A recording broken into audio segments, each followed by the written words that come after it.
and welcome. I'm Natalie. Let's talk about money. So today we're going to talk about the true cost of debt.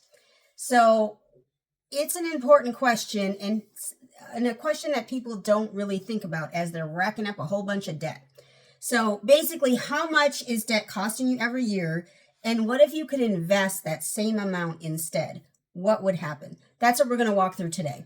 So let's just start by understanding the cost of debt. So when we talk about debt, we're looking at, common forms like credit card debt, student loans, car loans, which is my biggest headache from people, and mortgages, which are somewhat expected, but can be avoided or be paid off as well.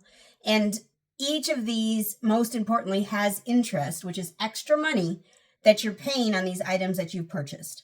Now, I'm going to take just a moment to say that I got my dental work finished, and so this side of my mouth is still numb. So you'll notice I look a little different. I can see it, and so I'm sure you can as well. We're going to ignore that. Ignore it. It's fine. You're not here to look at me. You're here to listen.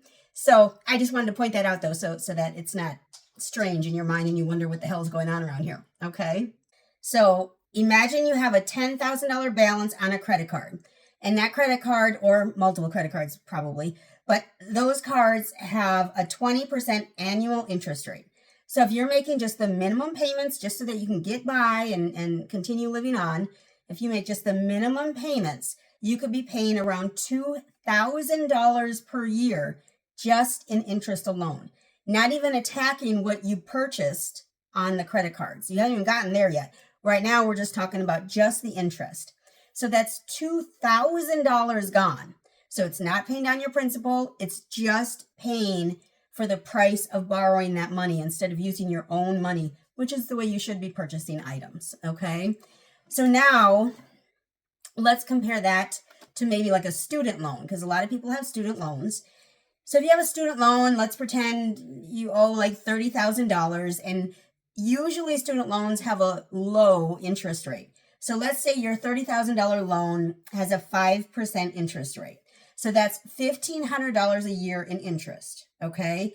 And if you're also adding on to that a car loan, which again, most people have a car loan, and the rates are ridiculous. I talked about this a few videos ago. The rates are ridiculous, but let's pretend we have low rate. And so let's pretend we bought a new car because they usually have a lower rate, okay? And the new car only costs us $20,000. I don't know how that's possible. Let's pretend though. We're in pretend mode right now. So you got the $20,000 loan and you have, let's pretend, a 6% interest rate. So you're shelling out about $1,200 a year in interest. So that's just for your credit cards, your student loans, and your car. So if you add those up, all three of those, and if you have credit cards, you probably have multiple credit cards, but whatever, we're going to overlook that. So if you add those three expenses up, you're looking at over $4,700 per year just in interest. Nothing else. You haven't paid any balances on any of this stuff. This is just for the interest. So this is money that you're not getting back, money that isn't helping you grow any wealth at all. It's just payments that you're making just because you wanted an item now instead of waiting until you could afford to pay cash for it. It's ridiculous. If I'm bringing you any value or making you look at finances maybe a little differently, I sure hope that you could give the video a big thumbs up. Leave a comment down below. Be sure to subscribe. When you subscribe, you should hit the bell so you know when the next video comes out. Let's get back to what I was talking about. So now let's talk about what would happen if you would have invested that money. So if you would have taken that same $4,700 that you were paying on payments and instead invested it each year into a mutual fund with a low average return of 8%. Now I'm always aiming for 10% or higher, actually 11 or 12, but 10% is what I'm aiming for. But if you were okay with just getting a low 8% interest rate, hold on to this. Over a decade, assuming you're consistently contributing the same $4,700 every year or the $391 every month, and it is compounding, that investment could grow to around $72,000 in 10 years, in one decade. Now, over 20 years, that's when the magic happens, okay? So again, this is only with an 8% return, okay? So if you're doing over 20 years, you're investing your $391 per month. You're looking at more than $230,000 in that account. Instead of having a car payment and a student loan payment and credit card payment, you now instead have $230,000 in your account.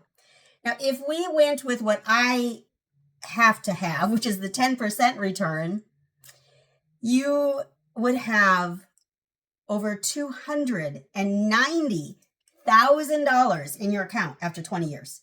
If you did the same $391 every month, month after month, year after year for 20 years. So instead of losing money on debt, you're actually building some wealth in your account.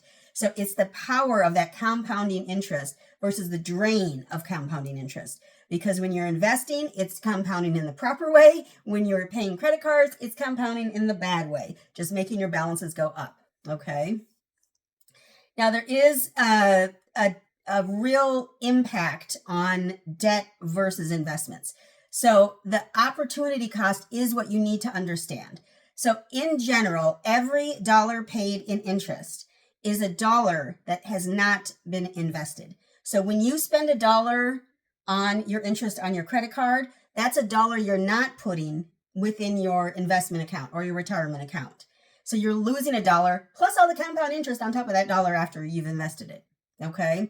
So debts basically just keep you stuck, while investments are really pushing you forward and pushing you up toward numbers that you want to be at so that you can live comfortably when you grow older and cannot work anymore.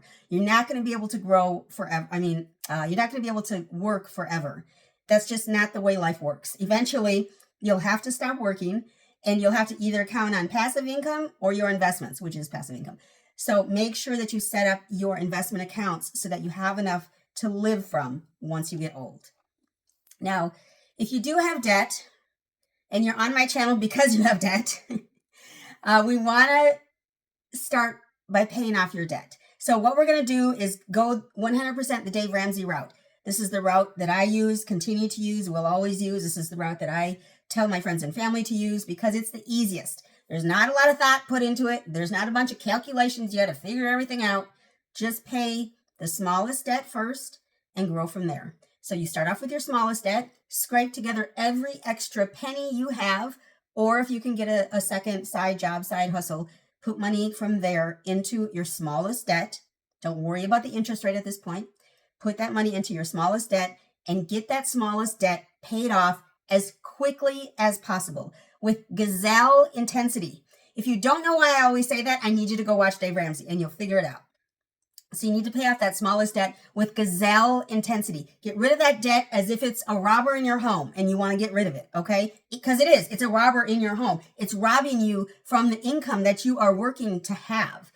Debt is robbing you of that. So go beat that robber up and get rid of him, okay?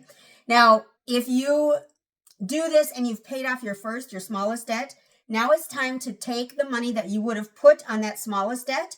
You're going to now take that money and then pay off your second smallest debt. Now, this whole time you've been paying all of your debts, but your second smallest debt payment isn't going to change until you've paid off that first debt. Once you've paid off that first debt, all of that money from that first debt's payment that you normally would have made is now going to move to your second debt. And maybe by this time, now you found more money in your budget. You could even put more money towards your payment. Put it all in there. This is the snowball method where you start with the smallest and grow to the largest. That snowball is rolling down that hill and getting bigger and bigger and bigger. You're getting more momentum. You're feeling better because you're seeing these debts getting knocked out, which inspires you to keep going, inspires you to maybe sell some stuff or get another job or just be really strict on your budget. Maybe you don't eat out anymore because you're in debt, so you shouldn't be eating out. You should be eating at home or, whatever. Get that intensity, get that gazelle intensity built up so that you can get rid of these debts, okay? And so basically just paying your debt smallest to largest in that order. Again, not worrying about interest. Interest is not our enemy. It's the debt that's our enemy. It's your mind that's the enemy. Do not let your mind continue to be the enemy. When you think, oh, I'll just put it on a card or, oh, I'll just finance it, that is like an enemy whispering in your ear. Don't let that happen. Be smart about the choices you make with your money. Okay. Be smart about it. Okay. So got a little anxious there. Sorry. So debt doesn't just cost you interest. It also costs you that opportunity cost that you're losing. Okay. That opportunity to invest that money into a retirement account of some sort.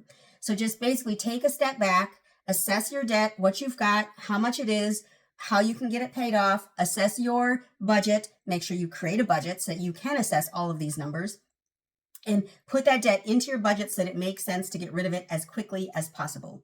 And also consider what you could be earning if the money you worked for was actually invested instead of working against you on a credit card or a student loan or a car payment or even a mortgage payment for that matter. When you get to a point at which you only have the mortgage left, get rid of that mortgage. Get rid of it. It's so free and it's so wonderful. So that's all I have. If you found the video helpful, don't forget to like, share, and subscribe for more, insights into making your money work harder for you. We want your money to work for you, okay? I'm here to basically just break down, money matters to help you build a brighter financial future for yourself because you are the one that matters in this instant. It's not your neighbor who's driving the fancy car. It's not your mother who's telling you that you should just go ahead and put it on a credit card. It's none of that.